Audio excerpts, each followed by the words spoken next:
I'm Dick Johnson. I was a council member for Oro Valley for 1997 to 2004. During that period, I served as mayor, vice mayor, and council member. And I came to Oro Valley in 1996, I should say, because of my wife teaching school at Mountain View High School. We needed to be closer to the school location, so we moved over to Oro Valley.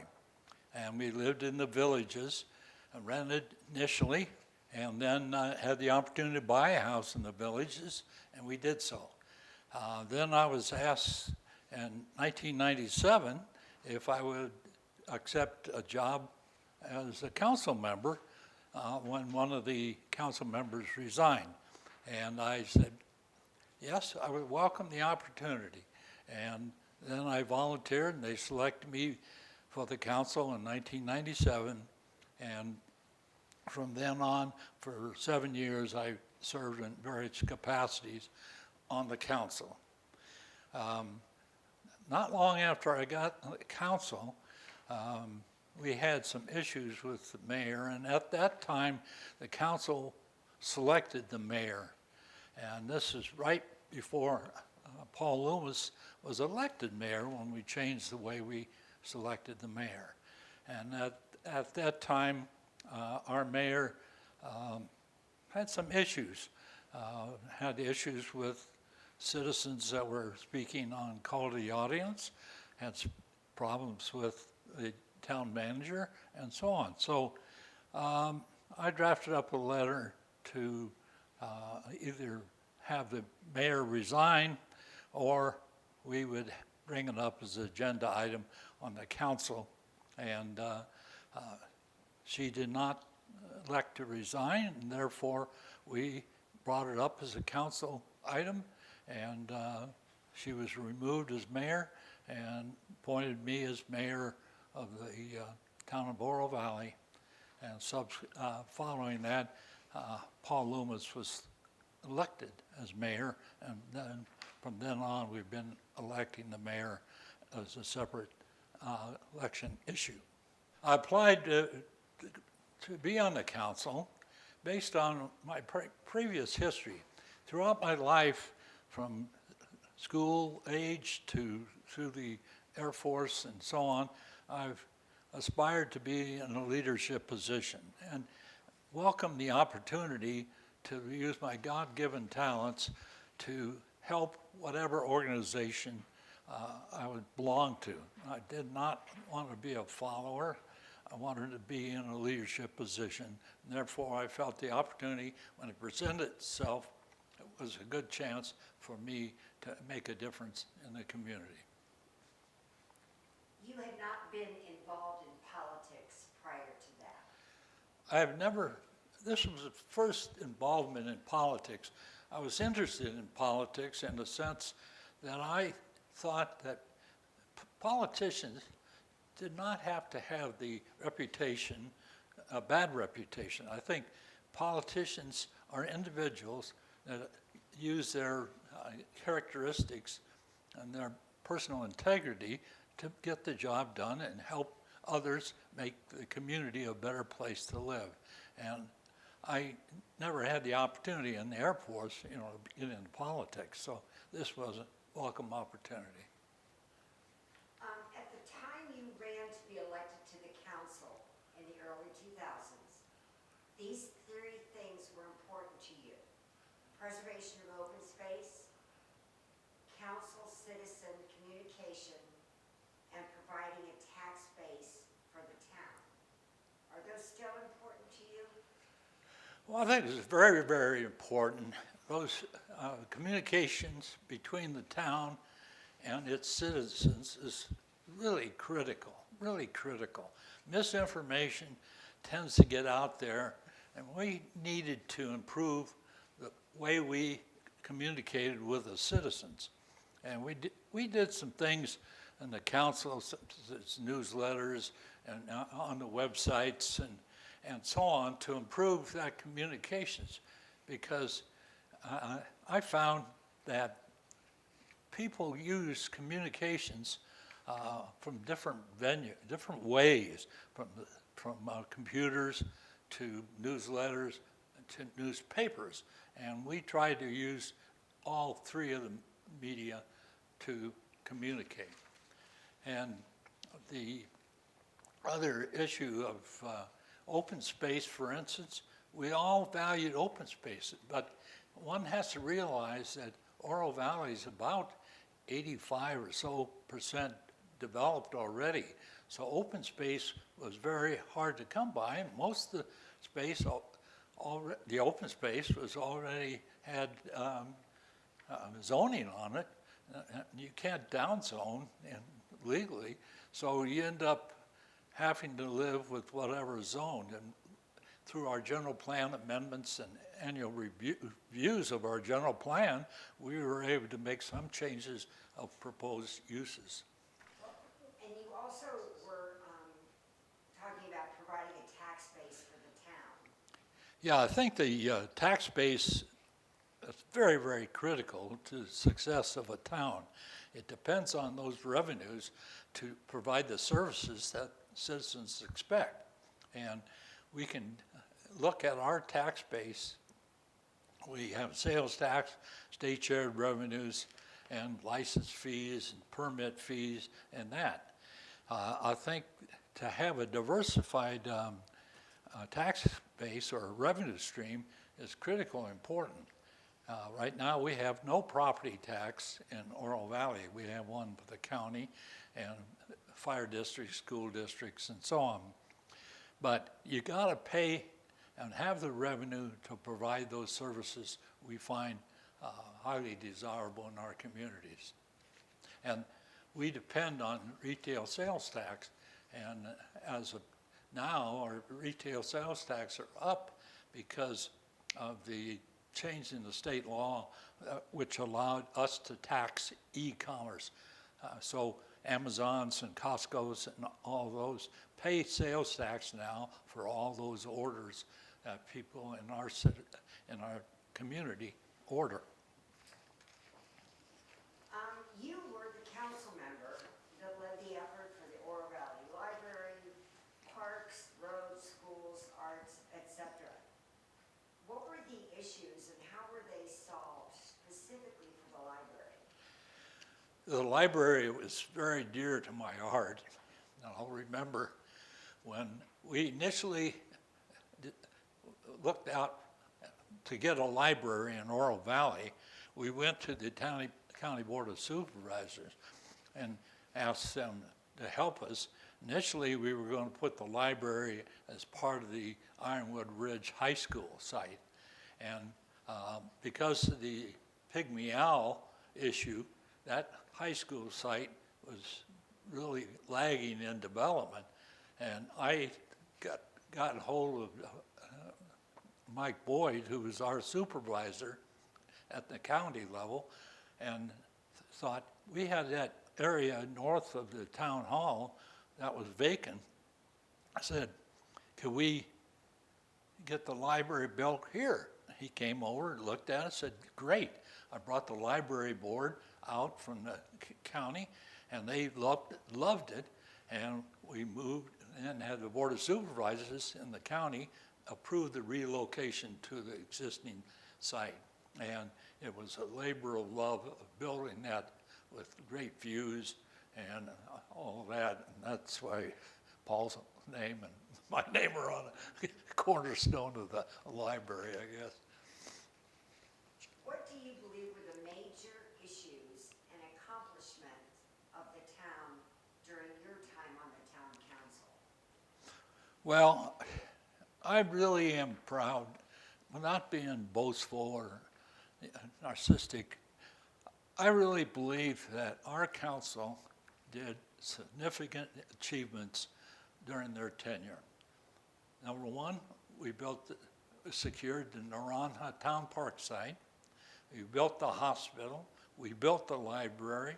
We built Oro Valley Marketplace, which became a revenue generator for us. We put in the multi-use paths along most of our major roadways, and basically accomplished a lot in the short duration in our tenure. And I'm proud of all of those. We worked hard, we had obstacles, but we overcame the obstacles and built what we thought, and I think is proven in history, that was wise decisions that we made. How has Oro Valley changed since you left the council? Good and bad? Well, I think for the most part, we pursued a community of excellence.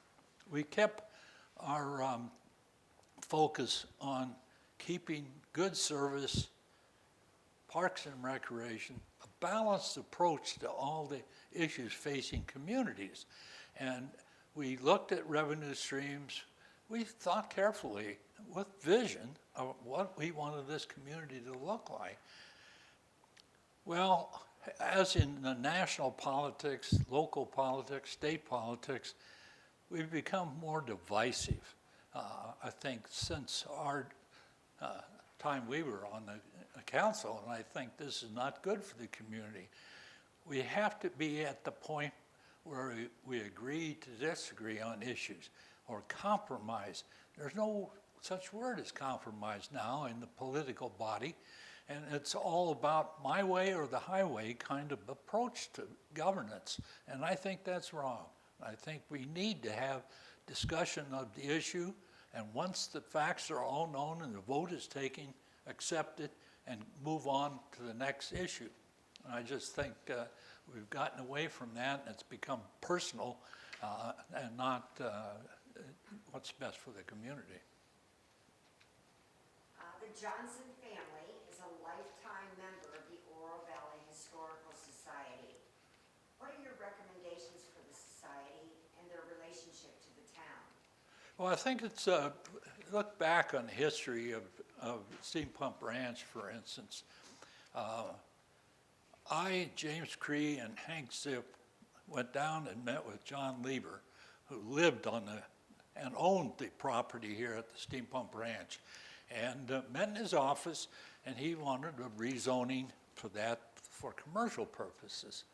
And I was adamant that I told him that our council, and I don't believe any follow-up council, would approve the rezoning of our historical birthplace to make it into some commercial mall of some sort. So I think he finally realized that was his desire to make it into a shopping center was not going to happen. And we ended up working with the county to buy the land. It was part of a bond issue that was succeeded, and we got money from the county, and the county then allowed us to develop the Steam Pump Ranch, and I think it's significant that the Steam Pump Ranch should continue to evolve. And my vision at that time, almost like we had a old fort, Western fort, that had like adobe walls around it, and when you entered through the gate, you would enter into an old period of Oro Valley, you know, with cattle and horses and the whole thing. And because my wife's folks got water here on their way to their homestead in the late 20s and early 1930s, I have a fondness for the Steam Pump Ranch, and it needs to be committed to by the town council. Basically, making this could be essentially a revenue generating location, and for weddings and for parties, and just moving the farmers market there was the right thing to do, and it's shown by how successful it is.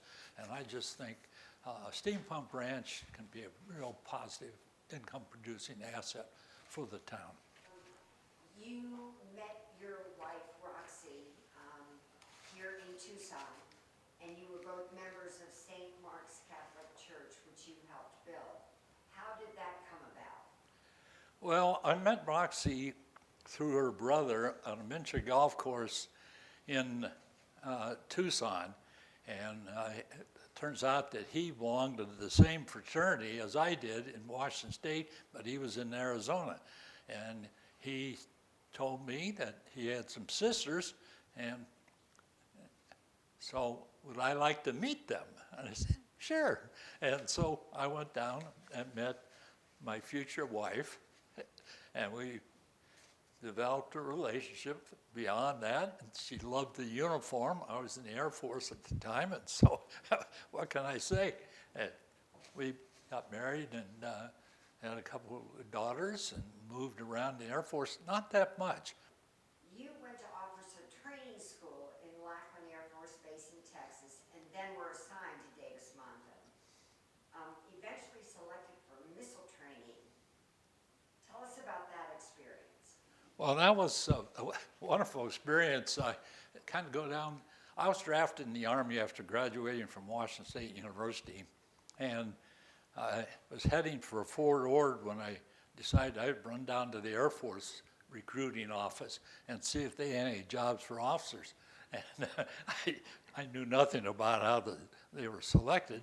The recruiter said, take this test, took the test, passed the test. They selected me to go to officer training school.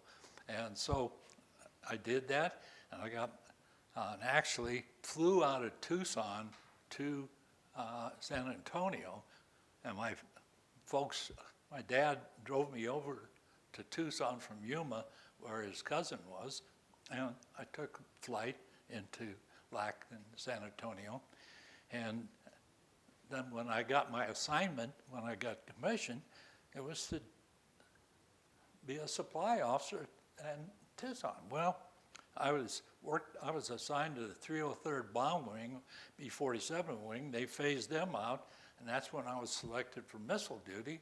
Initially, I was going to Salinas, Kansas, and I sent a message to SAC headquarters because we had a conflict with our wedding date, you know, and I'm naive as I am, I'm thinking, well, they'll listen to that. Well, I didn't hear from them, so we moved up our wedding date, and then I got reassigned back to Davis-Monthan Air Force Base in Titan IIs. And turns out when I was at Wichita Falls, Texas, announcement was made that the Atlas and Titan I's were being phased out, and that we'd have the Titan II. So I went back and got reassigned to Davis-Monthan, and while I was in the Air Force there, I became a instructor crew commander and went up the ranks in the Air Force, and then went Shepherd at Wichita Falls, took over the Titan II training in Wichita Falls, and then didn't care for that too much, so I volunteered to go in the Minuteman and went to Rantoul, Illinois, and subsequently to F.E. Warren in Cheyenne, Wyoming, on the Minuteman I and Minuteman III. And then Minuteman III, I was working on a crew reduction program and went to Boeing's and did a lot there, but I also got acquainted with the personnel people. I wanted to go back to Davis-Monthan, and I was a major at the time, and I said, yeah, you can, and you know, up for promotion to lieutenant colonel, and I knew lieutenant colonels weren't on crew force, but the vehicle to get there was through going back on the crew. Well, I did that. I got promoted and then left the crew force and then did staff work. And then when they phased out the Titan II, I was going to Minot, North Dakota, and my wife suggested that they would remain in the sunny climes of Tucson. And I said, I had a job offer in the private sector, and I said, I'm not going to Minot. I spent about 21 and a half years in the Air Force, and while in the Air Force, I went to a lot of professional military schools where I learned leadership and management and a lot of very valuable knowledge about leadership and management, which I applied when I was on the city council. you know, you can only study it for so long. You don't want any paralysis by analysis, and that's the approach I kind of felt in working at the town of Oro Valley. After leaving the Air Force, I had a job offer with an architectural firm. We were designing La Paloma Golf Resort Hotel, and I was the business manager for the architectural firm, and we did a lot of stuff around city of Tucson with Sear and Associates. Then I worked for the University of Arizona in the physics department as their project business guy, and it just happened that my wife was going to U of A, and my kids were in the university and NAU, and we had a good deal with tuition about that time as an employee of the university, so that worked out really well. And then subsequent to that, I founded a company with another guy that we sold children's furniture to Warner Brothers and to all over the country, and out of Marana, which was really interesting. Diversified career, I guess. We're gonna go way back. You were born in Omaha, Nebraska, and grew up outside of Seattle, Washington. Oldest of 4 children, 3 boys and a girl. Your dad was an accountant, your mom a stay-at-home mom. Tell us a little bit about your early life. My early life was very interesting in a sense that we moved from, I was born in Omaha, but we moved, World War II was beginning, and my dad needed to move to Seattle in a job to keep him from, well, not to keep him from going to the military, but as part of the defense readiness, he had to take a job that had some defense relationship as an accountant. And so we moved to Seattle. We moved several times within Seattle, and then we moved out into the countryside in Snohomish, Washington. And there we grew up kind of on a little small farm where we had to raise chickens and do those kind of things.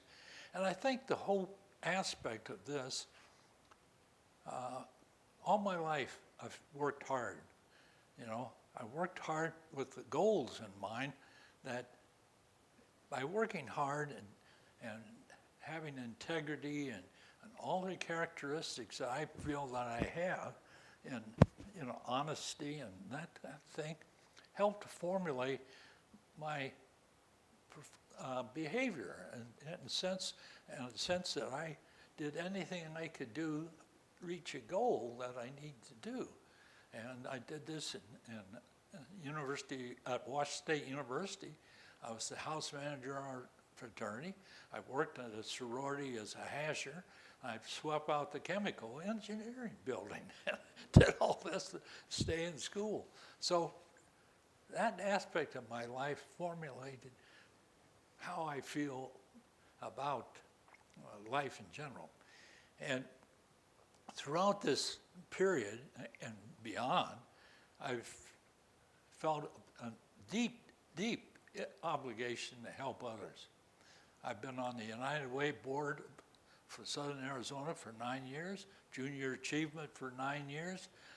I've worked in other Christmas in April, where we renovated neighborhoods. I did that for 5 years on board. And I just felt that God gave me some talents that I needed to use wisely, and I did so. So I'm proud of that without any narcissistic type of attitude. What do you believe was your greatest achievement with respect to Oro Valley? Well, I looked at that question. What my greatest achievement was working with the council, and probably the biggest thing that I think had a long-term impact on the community was the buying of the Naranja Town Park. Here was 220 acres, over 200 acres, the center of our town, and we had the opportunity to buy it. And it was being sold by the Arizona Trust to raise money for education. So it goes to the highest bidder. And the mayor and I and the town manager and the finance guy were down in the courthouse, and we secured that property. I was so happy. And it actually was an emotional thing for me because we could have lost that bid and Naranja Town Park would not be in existence. It would have been developed, housing and whatever. But, you know, I used the library and the hospital as two other major keystones of what we accomplished. And Paul Loomis and I and the other three council members, at that time we had a mayor and 4 council members. We did a lot in a short period of time of significant nature. And I will share that with anybody that we did things that we look back and say, wow, we accomplished that. Well, I'd like to add that people move to Oro Valley for a reason. And if you ask people that move here why they moved here, it's a quality of life, it's a sense that you have that this is a great community. It's a safe community. It's got great education. You look at all the ingredients of what this community has, you can see no reason why people wouldn't want to live here. And I think that aspect of it should be foremost in their minds, why they moved here, and stop dealing with the small things. You know, trying to shut golf courses down, trying to change the whole sense of the community. No growth. No growth has unintended consequences of no growth. For instance, we depend on growth, smart growth, not inconsistent growth, but smart growth, environmentally sensitive growth that should be nurtured and valued. And I just cannot see some of the small items that become significant in the minds of some citizens. You know, we need to work and help each other make this community even better in the future, and having a vision of the future, not just thinking about what's going to happen tomorrow, but what's going to happen 5, 10 years from now with this community. And if it's done right, we will always be proud of our community.